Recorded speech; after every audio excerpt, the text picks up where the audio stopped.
Salut à Tom du Gravel, à toi qui aime poursuivre lorsque la route s'arrête. Aujourd'hui, ma route s'est arrêtée à Sénonnes, dans les Vosges, et nous sommes ici au cœur de l'atelier Léon Sauvage pour une interview que j'espère qui va vraiment vous intéresser parce que j'ai la chance d'être avec Clémence. L'objectif de cette vidéo, c'est surtout de partager ton retour d'expérience puisque tu fais de la longue distance, de la très longue distance et également du voyage à vélo. Alors, tu nous racontes quelques mots de ton voyage, tu es parti 2 mois. Dans quel pays tu es parti et comment ça s'est passé? Avant de plonger dans cette interview, prenons un instant pour parler du sponsor de cette vidéo. Et franchement, difficile de faire plus cohérent puisque ce sont les barouleurs.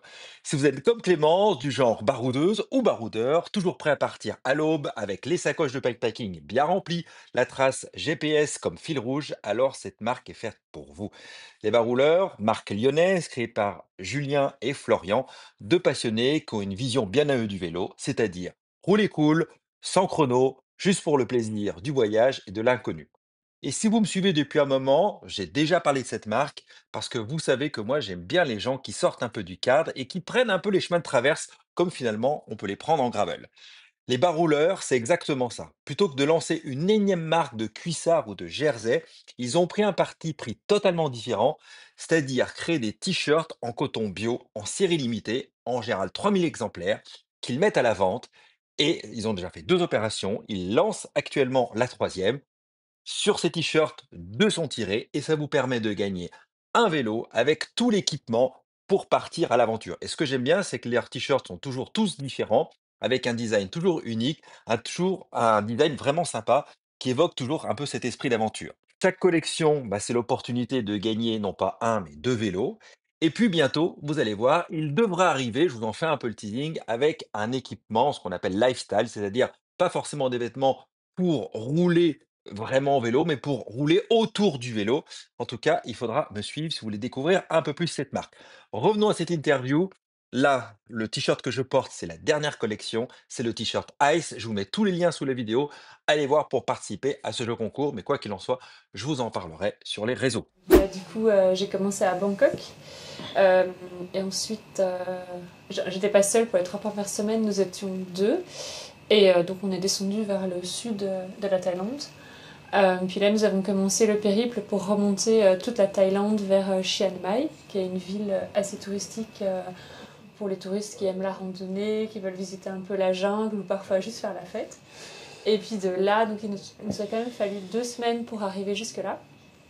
Et ce qui était vraiment intéressant, parce qu'en fait, souvent les touristes ou les gens qui sont en vacances en Thaïlande, ils prennent l'avion jusqu'à Bangkok, puis ils prennent un train ou un avion jusqu'au sud pour aller voir par exemple Phuket. Ensuite, ils reprennent un avion pour monter à Chiang Mai, et en fait, toute cette zone entre les points touristiques n'est jamais visitée. Tandis que là, en vélo, en fait, j'ai pu passer 2 semaines à remonter la Thaïlande dans des zones où Tout l'intérêt de voyager à vélo oui, en fait. où du coup les personnes n'ont pas l'habitude de voir des touristes et sont vraiment très intéressés, très accueillants. Et on s'est fait inviter à un enterrement par exemple, ce qui était quand même assez... Alors raconte-nous comment tu t'es retrouvé invité à un enterrement. En fait, on avait fait une grosse journée, on avait fait 150 km, il y en avait encore 150 prévus le lendemain. Et on avait trouvé le seul petit endroit sur Booking pour dormir. C'était une petite chambre où il n'y a pas vraiment de fenêtre, c'est une moustiquaire, mais c'est ouvert sur l'extérieur. Et en fait, il y a eu du bruit, mais du bruit et des chants des moines. Il faut imaginer 4 ou 5 moines en orange qui chantent, le micro collé aux lèvres. Et en fait, on était à côté, et puis il y avait plein de musique avec des tambours et des clochettes. On s'est dit, bon, c'est impossible de dormir, donc on va aller voir. Et en fait, on s'est mis un peu sur le côté, on savait pas trop si c'était un mariage ou quelle cérémonie. C'était vrai que c'était un enterrement et on a été invités, et ils ont voulu nous donner à manger, à boire. Et finalement, on est resté jusqu'à la fin. Et c'était très drôle parce qu'on les comprenait absolument pas, mais en fait, il y avait beaucoup de chaleur humaine et d'accueil, donc c'était vraiment très chouette. Dans les anecdotes, ça commence par une petite histoire de lever de soleil au Cambodge. Exact. Mais avant d'en arriver là... En fait, le Cambodge, surtout les temples d'Angkor, étaient vraiment une grosse motivation pour moi. J'avais vraiment envie d'y aller. Et pourquoi? Donc en fait, quand j'ai commencé à penser à ce voyage... Alors je l'ai vécu par procuration, pour anecdote, parce que je ne suis jamais allé, mais c'est un endroit que j'aimerais énormément découvrir. Donc j'ai découvert par le biais de tes photos. Oui. Bah, en fait, du coup, donc, quand j'ai commencé à avoir l'envie et à rêver d'un voyage un peu plus long, il y a 1 an, donc j'ai fait une demande à mon employeur, à l'hôpital, pour avoir 9 semaines de congé. Ils ont dit oui, mais à condition qu'eux choisissent la période. Donc ils m'ont dit de mi-janvier à mi-mars. Alors là, maintenant, vous vous dites, on va où de mi-janvier à mi-mars? L'Europe, c'est un peu compliqué. La météo, voilà, météo, tu veux faire 2 mois de voyage à vélo. Voilà, donc il faut regarder où c'est quand même agréable de rouler. Et du coup, l'Asie du Sud-Est m'a semblé vraiment opportune et désignée parce que c'est pas des pays trop compliqués pour des premiers voyages en solitaire. La logistique est assez simple sur place, le prix aussi. Le prix, oui, parce qu'effectivement, 2 mois aussi, ça c'est un budget. Cool, ouais. Et puis du coup, après, en fait, j'ai regardé les cartes d'Asie, la Thaïlande, le Laos, le Vietnam, la Chine et le Cambodge en dessous. Et au Cambodge, il y a les temples d'Angkor, qui est quand même une des 7 merveilles du monde. Et je me suis dit, en fait, ça va être mon objectif, en fait. En fait, je vais rouler et je veux aller au temple d'Angkor avec mon vélo et je vais visiter les temples avec mon vélo. Et donc, c'est ce qui m'a vraiment motivée parce que durant le voyage, c'est pas tout le temps romantique, c'est pas tout le temps glamour. Il y a des moments, en fait, on en a marre, on est seul, c'est long, il fait très chaud, il y avait 40 degrés avec plus de 95% d'humidité. Alors, je me permets de te couper, mais c'est bien ce que tu dis parce que même, c'est la même chose dans les courses parfois. C'est un petit biais qu'on peut avoir de par les réseaux sociaux, de par les communications, les photos. On voit toujours des gens avec très souriants, des beaux levées de soleil, etc. Sauf que des fois, l'envers de la médaille, il est moins fun.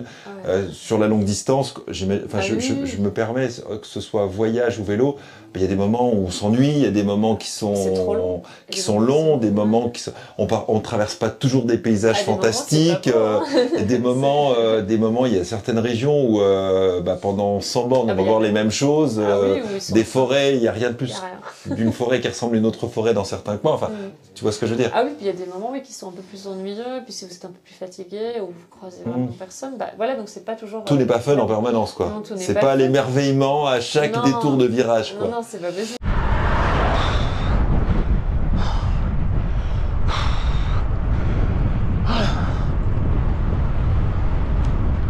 Du coup, quand j'avais ces coups de moins bien, je me disais, j'en ai marre, c'est un peu long. Mais en fait, je pensais au temple. L'objectif final. On va aller voir les temples. Qui donnerait une raison d'être, finalement. Enfin, une raison de pédaler, en tout cas. C'était mon objectif. Et je me disais, non, on va d'abord jusqu'à Angkor, après on verra. Et donc, j'arrive à Siem Reap, qui est la ville toute proche des temples d'Angkor. Et donc là, je me suis arrêtée 4 jours et j'ai visité les temples pendant 3 jours. Et ce qui est assez fréquent, c'est que les gens ils vont très très tôt, vers 4h du matin, pour voir le soleil se lever sur le temple principal qui est derrière une grande étendue d'eau. Moi j'étais là-bas avec mon vélo et j'ai vu le soleil tout doucement se lever, les temples et les tours se découper dans le soleil qui se lève. J'avoue, j'ai quand même versé une petite larme parce que je me suis dit, en fait, j'y suis quand même. En fait. Ça y est, tu l'as fait. J'ai réussi en fait. D'aller au bout de son projet, c'est surtout ça qui est important. Et je me en fait. suis dit, waouh, je suis quand même là en fait. Et puis ces temples qui sont vraiment vieux et exceptionnels, ça touche quand même. Voilà. Et puis après, j'ai eu la chance de visiter tout le parc des temples avec mon vélo. Donc, ça se visite facilement avec un vélo, les temples? Aucun problème en fait. Tu te promènes avec? Tu peux le laisser? Tu peux le laisser dehors. Donc en fait, tu fais les temples, c'est un site qui est gigantesque. Donc il y a des temples un peu partout et vous allez de temple en temple en vélo ou en tuk-tuk. J'ai mis mon vélo. Et devant le temple, vous le déposez, vous allez visiter. Et l'Asie du Sud-Est est très très très sécure, il n'y a pas de vol. Vous laissez vos affaires. Parenthèse dans la parenthèse, est-ce qu'on a peur pour son vélo? Enfin, je veux dire, est-ce que dans le voyage, à un moment, tu t'es dit, ouh là, ça craint pour mon vélo, non, je risque de me faire prendre ou pas? Après, en fait, il faut un peu évacuer nos habitudes d'Européens, ou peut-être qu'on est un peu plus stressé. Surtout si on est dans des grosses villes, là c'est impossible, parce que votre vélo il disparaît totalement, et même si vous l'attachez, les périphériques vont disparaître. Bon, après, un vélo fait que $100. Non, mais quand même, j'aurais été embêtée si j'avais oui, parce que c'est... Et en fait, en Thaïlande, Laos et Cambodge, il n'y a vraiment aucun problème. Vous pouvez laisser votre vélo dans une grande ville contre un mur, vous allez faire des courses, vous revenez, il est là. Ah oui. il est là, personne ne touche à rien. Ouais. Vous pouvez Ça marche moins déposer bien à Paris, je vous dis tout de suite. Non, vous pouvez déposer votre sac. Le vélo, en fait, il est resté ou dans les halls d'hôtel, ou avec moi dans la chambre, dans le couloir, ou même dehors. Il n'y a aucun problème. Les gens sont. C'est une culture qui est vraiment différente, qui est très calme. Et où il n'y a pas de vol, en fait. Ça ne leur vient pas l'idée. Par exemple, vous achetez quelque chose avec la monnaie au Laos, c'était assez difficile parce que ça se payait en millions. Donc il y a vraiment beaucoup de zéros, beaucoup de billets. Donc parfois, vous payez et je donnais trop. Et les gens me couraient après pour me rendre la monnaie. Alors qu'en fait, ils auraient très bien plus d'euros. Tant pis, c'est la touriste. C'est pour elle, en fait. Et voilà. Ouais. Non, ils ont une honnêteté incroyable. Dans les grosses villes, en fait, quand les magasins ferment, ils mettent simplement une bâche au-dessus de leurs marchandises, puis ils partent. Tout reste là, personne ne vole. Tout reste là. Donc, oui, voilà. c'est vrai que donc il y a vraiment une bascule mentale à faire par rapport à notre cadre de référence européen franco-belge. Franco-belge, voilà. Et donc du coup, après les temples, j'ai continué à rouler, donc rouler et bus pour repasser la frontière thaïlandaise. Et puis après, en fait, je suis descendue vers le golfe de Thaïlande, j'ai longé le golfe de Thaïlande. Là, j'ai pris un ferry pour aller sur une île où je voulais prendre une semaine de vacances, mais en fait, j'ai pas du tout aimé être inactive. Du coup, ça devait être 7 jours, ça a été 3 nuits. Et je suis vite repartie sur le bateau et j'étais tellement contente de retourner sur la route et de retrouver ce déplacement, en fait. Qu'est-ce qu'on rencontre quand on roule en Asie Sud-Est? Ça dépend des endroits, mais des singes. Il y a beaucoup de macaques, donc c'est des singes qui sont, une fois qu'ils sont assis, ils sont quand même grands comme ça. Et quand il y en a 5-6, ça va. Au-delà de 10, c'est eux les patrons. Qui viennent? Ah ouais. Ils vous regardent un peu. Si vous ralentissez, ça peut leur prendre de sauter. Ils sont sur les bords des routes? Ah, ils sont partout, oui, sur les bords des routes. Ils sont sur les escaliers, les arbres. Ils se baladent, ils courent sur les fils électriques. Et si vous arrêtez, ils vont venir chaparder, prendre les lunettes. Ah oui? Ah oui. Moi, je m'arrêtais pas. Quand il y avait des singes, je les regardais pas trop, je continuais. Beaucoup de chiens errants. Mais là, le truc, vraiment, c'est quand vous avez des chiens qui vous courent après, c'est un petit peu... contre-intuitif. Contre-intuitif, mais en fait, il faut vraiment ralentir, quitte à mettre pied à terre.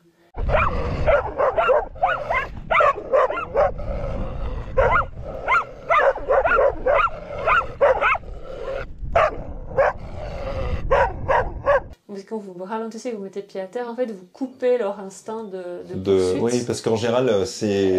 Mais ça, c'est... Alors, mais c'est valable dans les pays de l'Est aussi. C'est valable dans les pays de l'Est, mais c'est valable aussi chez nous. Moi, je l'ai expérimenté. C'est vrai qu'au début, quand il y avait un chien qui courait, j'avais tendance à bêler plus fort. Et en fait, on s'arrête, on fait demi-tour et le chien, il se barre, en fait. En fait, il a compris que vous n'êtes pas... c'est qui le patron?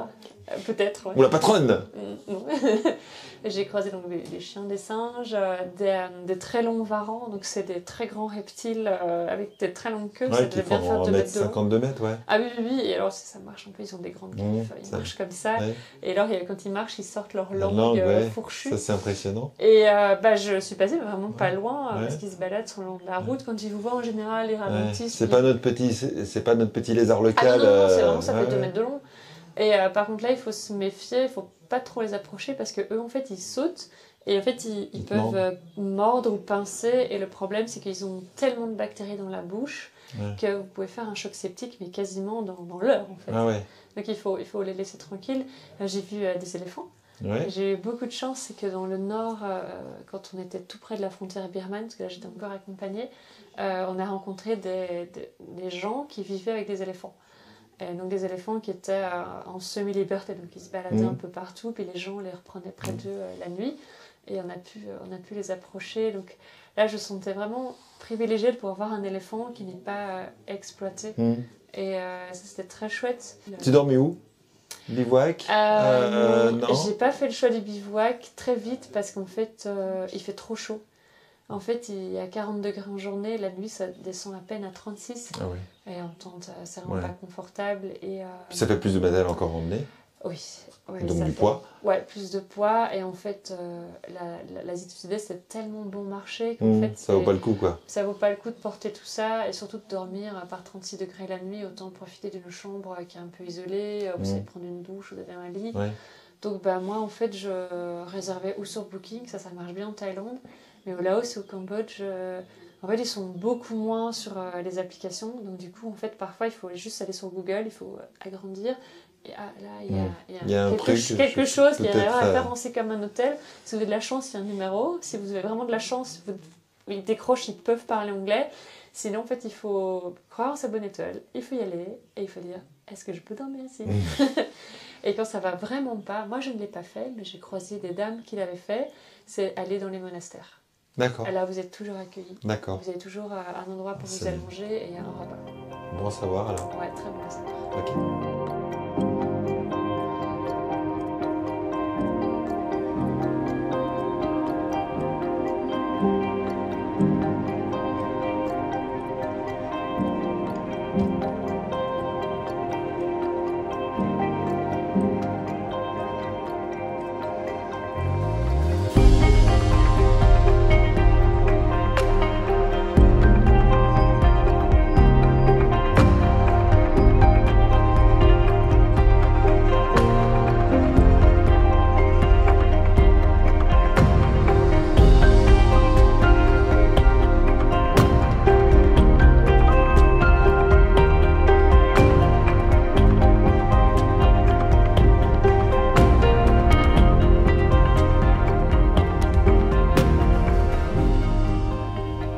Pour les courses, je pense que la préparation semble essentielle. Et comment tu prépares justement, surtout quand tu pars sur 2000 km et plus si affinité? Donc il y a toute la préparation physique, il faut quand même se donner le temps de faire beaucoup d'heures de selle pour apprendre à se connaître physiquement et émotionnellement. Et après en fait, moi je trouve, c'est moi, après il y a des gens qui vont plutôt de la fleur au fusil et qui aiment bien découvrir ce qu'il y a sur la route.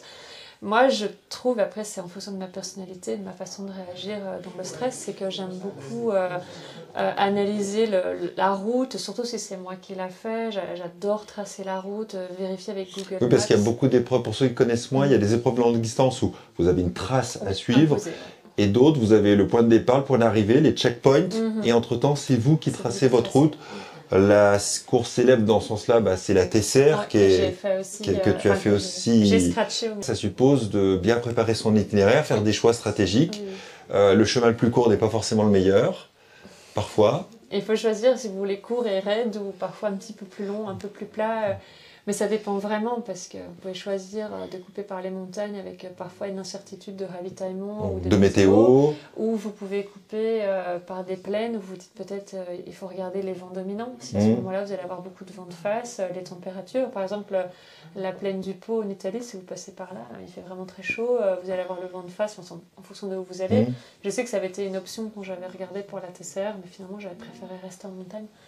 Mais donc du coup, ce que je trouve important, c'est de planifier sa route, d'anticiper les zones de vide.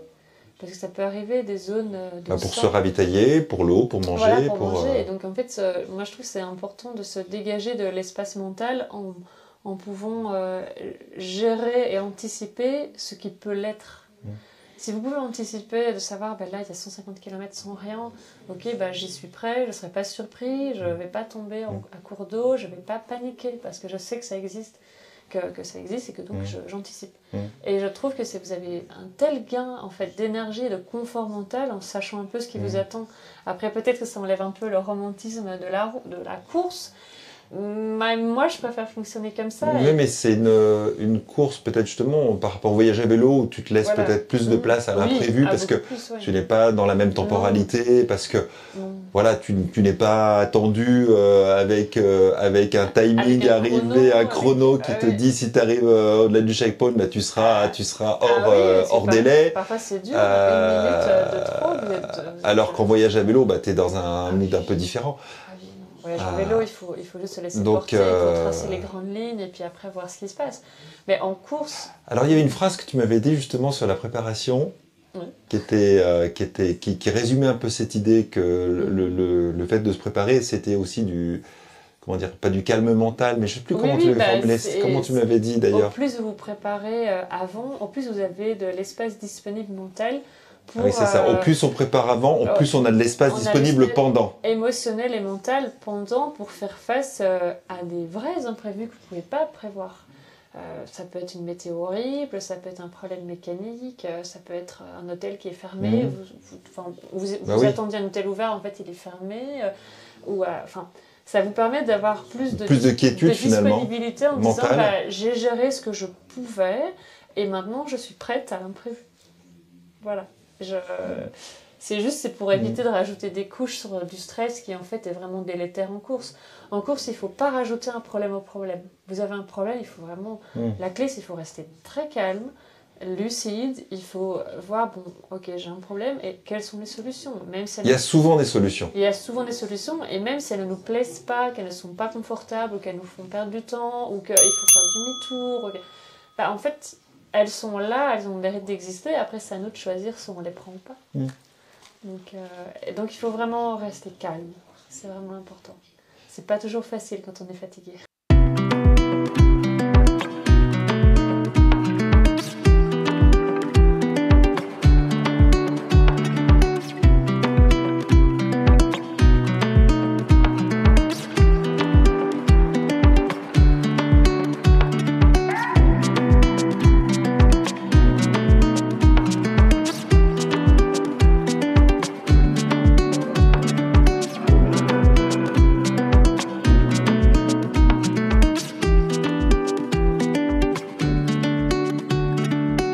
On dirait danser avec les loups là, ou Lucky Luke.